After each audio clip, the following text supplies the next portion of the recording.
Good morning. This is Dr. Bill White again with the American Orthodontic Society, and I'm going to talk to you about a case that I ran across here lately and thought about some things that I had not mentioned, I don't think. So I wanted to go over this again. It's early in the morning, and let's cover the step-down arch. This also has involved a facial deformity that's beginning to take place in this young lady. And if left alone and wait till she's up 12 or 14 before you touch this case, you'd have a lot worse problems to deal with it. And I'm not sure you could even deal with them at that time. So let's get started on it. The way she uses her tongue, it is forcing her jaw over to the right side of the mouth, and it's developing a facial deformity there. We'll run through this pretty quick, but let me show you. I've got several facial pictures. You can see how her cheek is pushed out over on the right side of the mouth as it is pressed out further, and her chin is off to the right side also. And you can pick it up from that side. You can see where the chin is moved over here. Now this is not the chin so much, but the condyles back in here where she's got the fossa has to move too, so the condyle on the left side won't be in the fossa good at this position. And so if you keep it like this for a long time, you're going to get a permanent deformity of the facial structure. So this is something I think we ought to think about when we go in there to do cases like this. Looking at it from this, so she shifted a little bit, but still there's a difference in the facial structure here and the facial structure over on this side. It kind of tapers off to the right. So these are things you want to think about when you start to do on a case like this. Now when you open, I've never been able to take real good pictures of the tongue when a young person would swallow. And you have their mouth part where you take a picture, and they just invariably won't do it like they normally would do, you know. So just spread the lips. But anyway, she let us have some good photographs of the tongue, the way it was being used. And we've got a kind of an open bite situation on the left side, where if we have these bicuspids together over here, we've got a lot of space over on the other side of the mouth, and the whole facial structure is changing in the way it grows here. So this is one reason people need to start these cases early, and you may have to do a first phase, and you may not get through with the first phase before the second one starts, and you may just have a long, drawn-out phase of doing orthodontics, or simply because you can't finish it until the teeth get there. Now, I don't think I've got the actual finished pictures of her, but I've got the finished work we did, but not after we took the last braces off. Now you can see the tongue protruding out and back in this area where she's lost some deciduous second molars, looks like, and over on the other side is some of the same thing, but a tremendous difference in there. Now if you look closely, we're hitting cusp to cusp over here on this side, and cusp to cusp in this area too. And so what that means is we've got somebody who's also breathing through the mouth. And when they breathe through the mouth, even though the tongue looked like it was pushing on these teeth up here, most of the effort is pushing down on the bottom where you're getting the air coming across the top of the tongue in this area right here. And this fouls up the development of the mouth. And because I know I'm a mouth breather and I'm biting my cheeks even now. So let's correct some of these problems early. You might want to correct the tongue thing. But a lot of times before you correct a tongue thrust, or you want to find out if the person is breathing properly. If they don't breathe properly, it's hard to correct the tongue problem. So you need to get the tongue, you need to get the airway dealt with prior to worrying about the tongue thrust in there. Now we've got a device that really is good on the tongue, and I think we've shown that before. I may show it again later on. And you can see how the tongue sticks out over on this side. Now look at this arch. If somebody just hands you an arch like this, you see the surface of it is not smooth. The thing is pointed kind of like this. It just cries out, and this arch needs to be like this. Watch it as we get through with it, as we get through with this case, and see. Well, it looked like the tongue didn't have room enough. But if you took the mouth and spread it out, you'll have more room for the tongue too, and you'll have a more of an arch form like it should actually be. Now let me erase that and get on with another view. Now the lower arch is wider down in here, and you can see the upper cusp were coming down and hitting right on these teeth like that. You can see the lower arch is wider than the upper arch, and that comes from mouth breathing and keeping the tongue down in the bottom of the arch during that time. Now let's go to the next view. I started this case a long time ago. It was in 1975, I think, or 74, and we were just shifted over from about the early 70s. We started using little brackets, and finally later 70s we were totally into brackets, and it's far better doing them in brackets than bands, you see. But anyway, this is in the bands.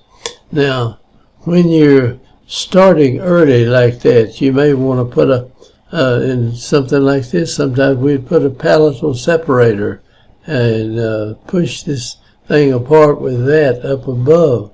And if we want to be working on these 4 anterior teeth down here, and you band your 6-year molars, and you can put a step down arch in there and come up, and now you can lower these teeth if you want. You can raise them, you can rotate them, you can do all sorts of things with these 4 teeth up here working off of the molars back here.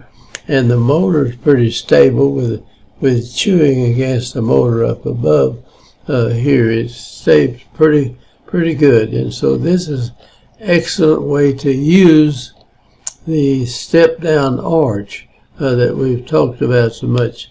Now you don't have to go down real far. Now I can bend this leg forward, and I can expand this arch, or expand this gap right here if I wanted to, by bending these out, and it'll push the roots of the teeth along with the crown. And that's another nice thing about these step-down arches, is you move the crown over. If you expand it, it tends to do the archway this way, but then that push this leg down, and it makes you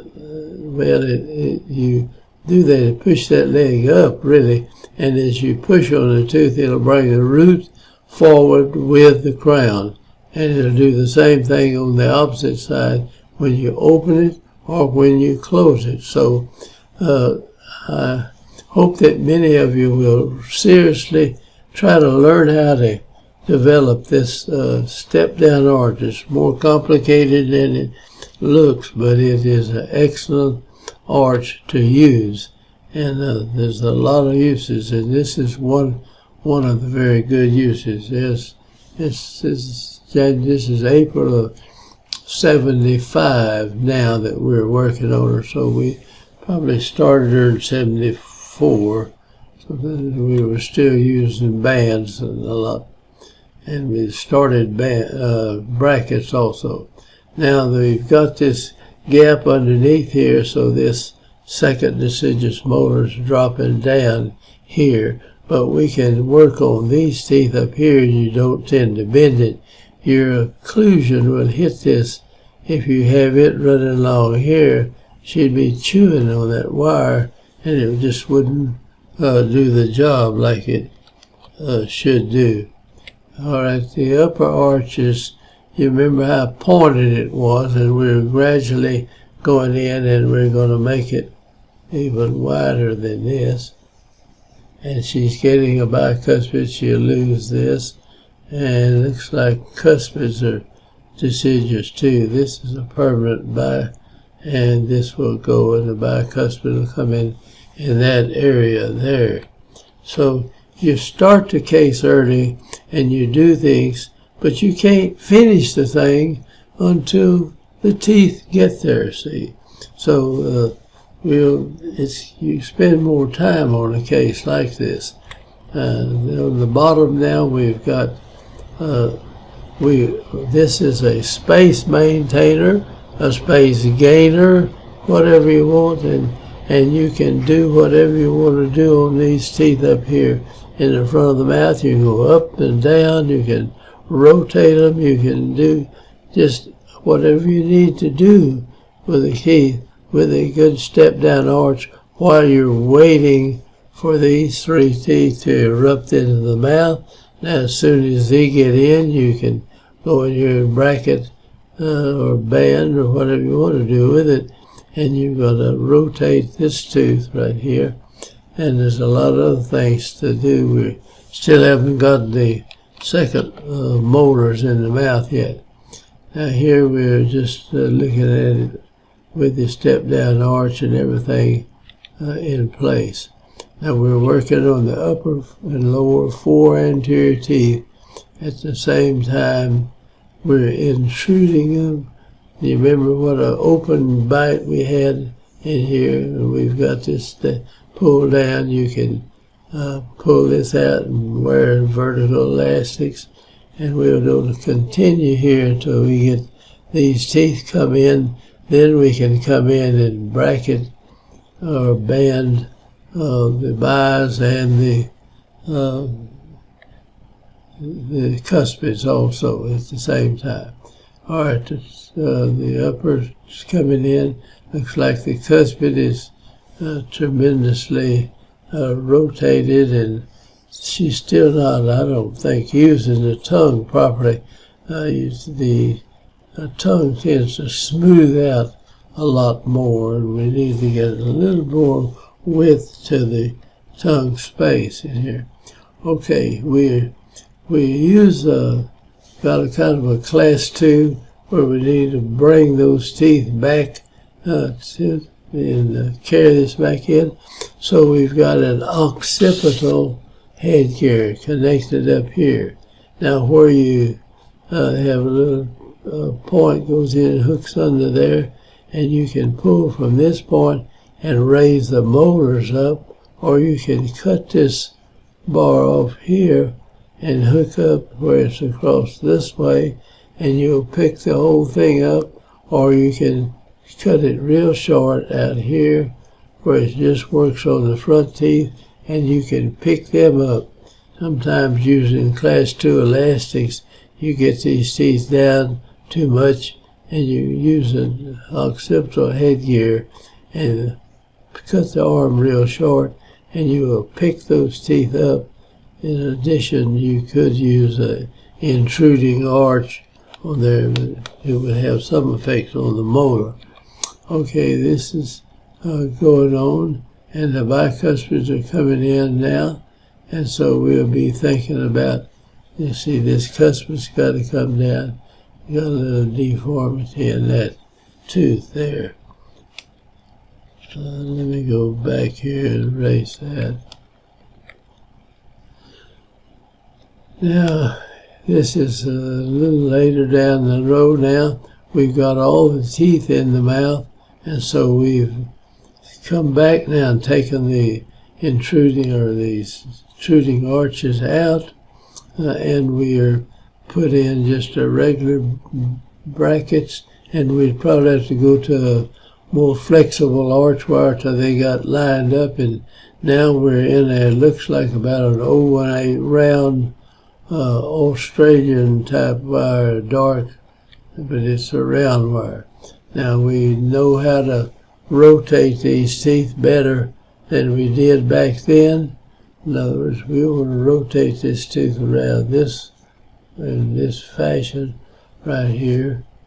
We would have to hook up the elastic here, come around the tooth, make a little hump in it, and come over and hook it here, and you can rotate anything like that with that chain elastic in there. So let's go now to another slide and see.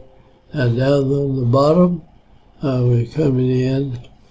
These two bicuspids, you see, this was a defect that this young lady probably had a high fever or something at an early age. It may have had something to do with the trying to develop a facial deformity that she had. All right, this is the last set of slides that I have on this particular case. I don't know, I took all the pictures myself, and sometimes you just couldn't do that, get there, but I've got a class 2 elastic hook up here. Our midline is right on. The overjet is good, and the overbite, you see, she closes like that so she can bite her front teeth together. The back teeth don't hit. It's just the force on the molars, on the condyles and the anterior teeth. And so we really finished the case out, and it is 1977. So it didn't take all that long. It's maybe a little over 2 years doing this case, even though we were waiting a long time for permanent teeth to come in. And I see we've got a hook here for a vertical elastic and class 2 elastics on there.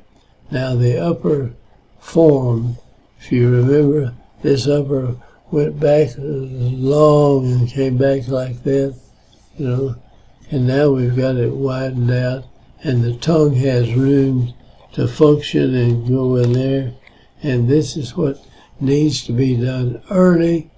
Don't wait till they're 12 or 14 before you start these cases, and that's why I really feel like these pediatric dentists should know an awful lot about orthodontics if they want to do that. Thank you for watching.